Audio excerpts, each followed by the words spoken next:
Bienvenidos. Hoy nos vamos a meter de lleno en un texto que es, bueno, para muchos uno de los más extraños y difíciles de la antigüedad, el libro del Levítico. Sin duda.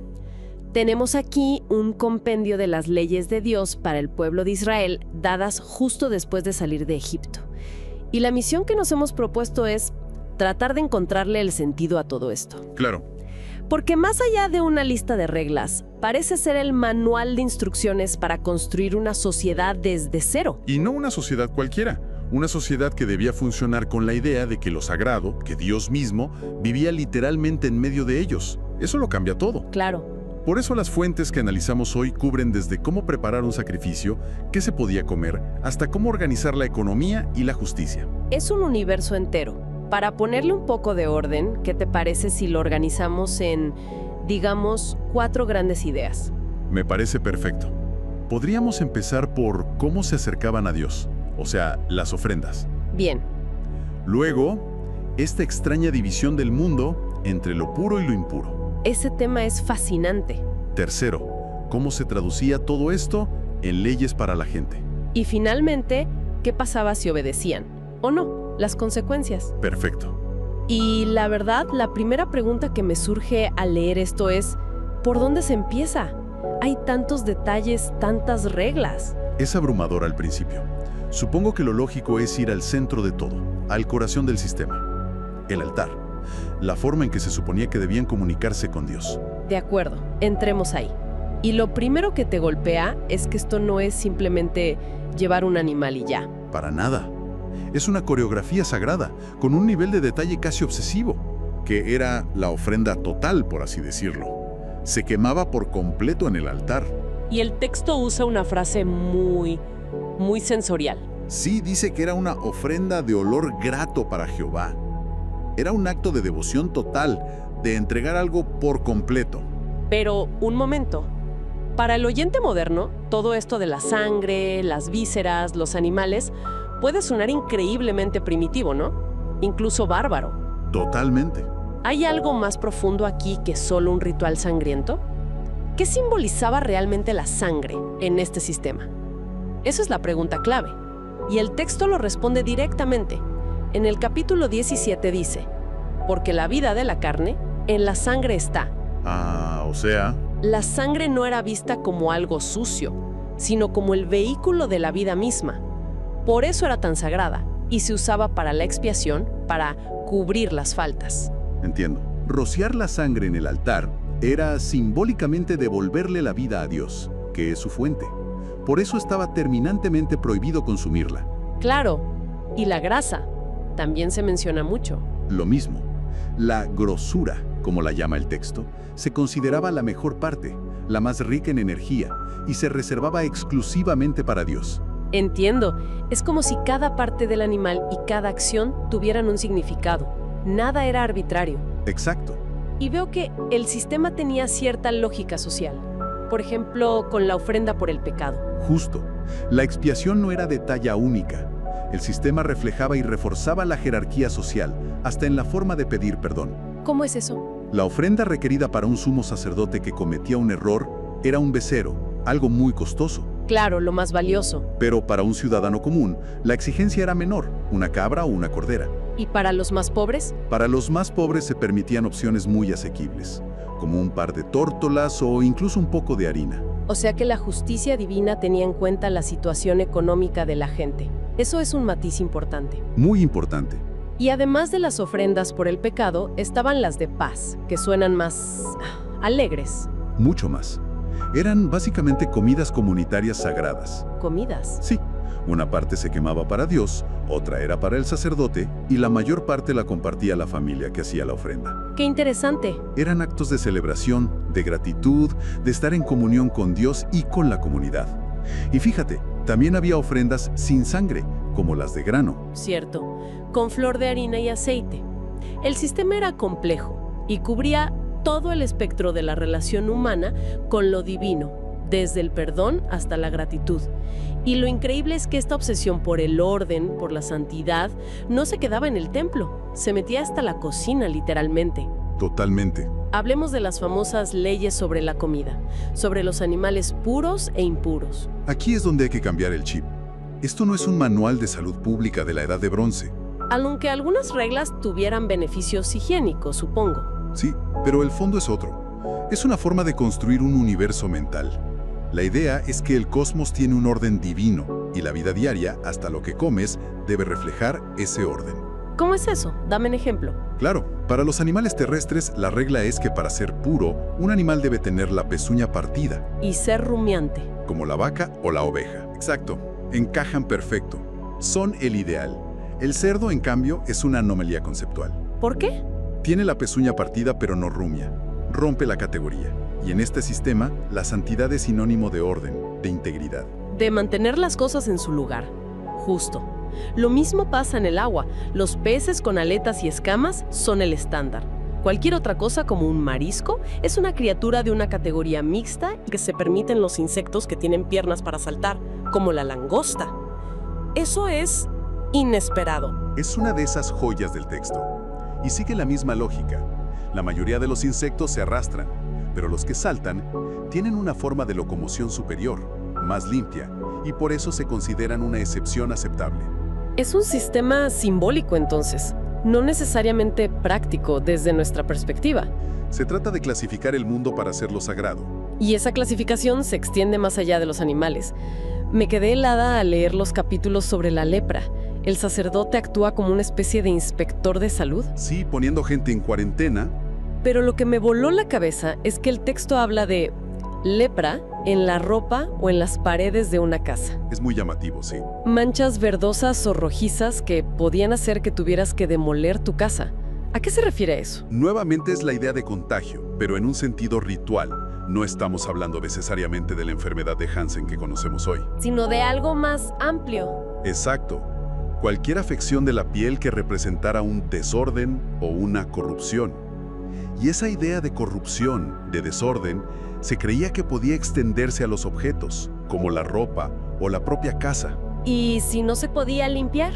Si la plaga no se podía limpiar con rituales, la única solución era destruir el objeto para erradicar el desorden. O sea que la impureza era como una fuerza contagiosa que había que contener a toda costa. Exactamente. Por eso hay leyes tan detalladas sobre los flujos corporales, el contacto con un cadáver o incluso el parto. Claro, situaciones límite. Todas son situaciones en las que se cruzan los límites entre la vida y la muerte, o donde el cuerpo no está en su estado normal. No se consideraban pecados, sino estados temporales de impureza ritual. Que requerían una purificación para volver a entrar en contacto con lo sagrado. Eso es, un tiempo de espera y un rito de purificación. Vale. Hemos visto cómo estas leyes de Dios buscaban ordenar el altar y el cuerpo. Pero ¿qué pasa con la convivencia?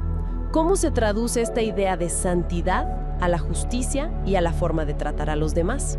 Ahí es donde el sistema se vuelve revolucionario, porque conecta directamente la pureza ritual con la ética social. El famoso capítulo 19 es la prueba. ¿Qué dice? Empieza con una orden directa de Dios. Santos seréis, porque santo soy yo, Jehová vuestro Dios.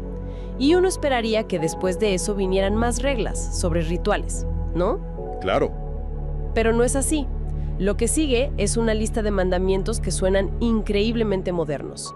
Amarás a tu prójimo como a ti mismo está ahí. O a ti mismo.